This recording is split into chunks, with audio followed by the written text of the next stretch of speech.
Hi, I'm Alan Murray. I'm the CEO of Fortune Media, and there's a new company on our list of the world's best companies to work for this year. Well, actually, it's not a new company. It's one that's been around for 250 years. The name is Coats. It's a world leader in textiles, thread manufacturing, structural components for footwear and apparel, and a pioneer in performance materials. I'm joined by Rajiv Sharma. He's the Group Chief Executive of Coats. Rajiv, thanks for joining me. Thank you very much, Alan. It's a great honor and privilege to be part of this list here. Rajiv, Coats has a huge global footprint. I think you're in something like 50 countries, and you're doing that at a time of considerable tumult in the world. How do you manage a global textile and apparel company with all of that dissonance around you? I think it's very, very challenging, I would say, Alan. The overall demand scenario is a bit challenging. Supply shocks have happened in the last 3 years. But eventually, what happens is that you focus on the core and the North Star. Even in these difficult times, we are investing in innovation. We're investing in sustainability. We're investing in leadership and development. So we continue doing the right things. All our investments in technology before the pandemic really helped us to navigate and actually, manage the uncertainties that happened. Overnight, we had about 4,500 managers across the world working from home. The organization did not skip a heartbeat. On my computer, I could watch the production happening in different factories. We were very technology-wired and technology-enabled.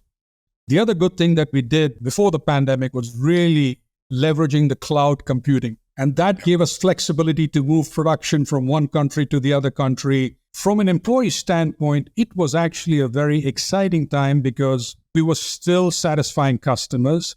Zoom or Teams allowed people in different parts of the world to be, part of global teams and to connect with colleagues seamlessly from China to Brazil or from North Europe to South Asia. The apparel industry is, I think, sometimes people are surprised by the degree to which it has historically been a pretty dirty industry in terms of its impact on the environment. And I know you put that at the center of your strategy and your purpose. Talk about what you're doing in sustainability and why it's so important. Sustainability is the heart of our strategy, and it's been one of the easiest things to convince our employees because it was always in the DNA of the company. So we want to migrate from fossil fuel power generation to essentially renewables. Today, about 31% of our global energy consumption comes from renewables, wind, biomass, solar, etc. A few years back, 95% of our input materials were essentially oil-based. We're trying to wean ourselves off oil-based input materials. So whether it's fiber, filament, dyes, or chemicals, today, I'm pleased to say that about 23% of the total materials that we buy are actually recycled or renewable.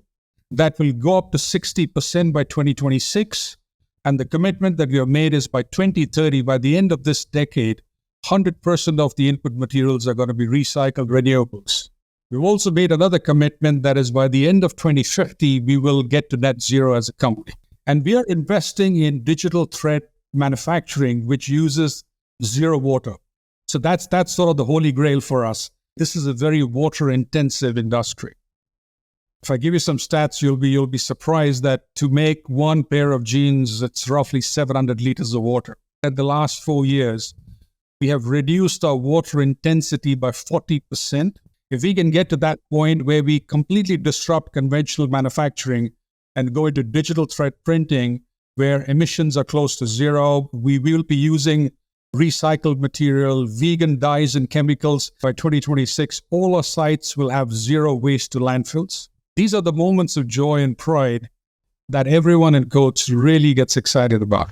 I know diversity is a central tentpole of your approach to your employees and to the way you run your business. Can you talk about how you do that on a global scale and why it's so important? Coats has always been very good at inclusion. In diversity, we are really strong, whether it's ethnicity, nationality, age, etc. But there's one area where we need to work on, and we are working on, and that's female representation in senior leadership positions. I do fundamentally believe, Alan, that a company should eventually represent the makeup of the final consumers. So globally, When you look at the apparel and footwear industry, roughly 50% of the consumers are men and 50% are women. So there's no reason why companies like Coats shouldn't aspire for that 50-50 split. Look, it's no easy feat to survive for 250 years as a company. We know there aren't that many companies that have done it.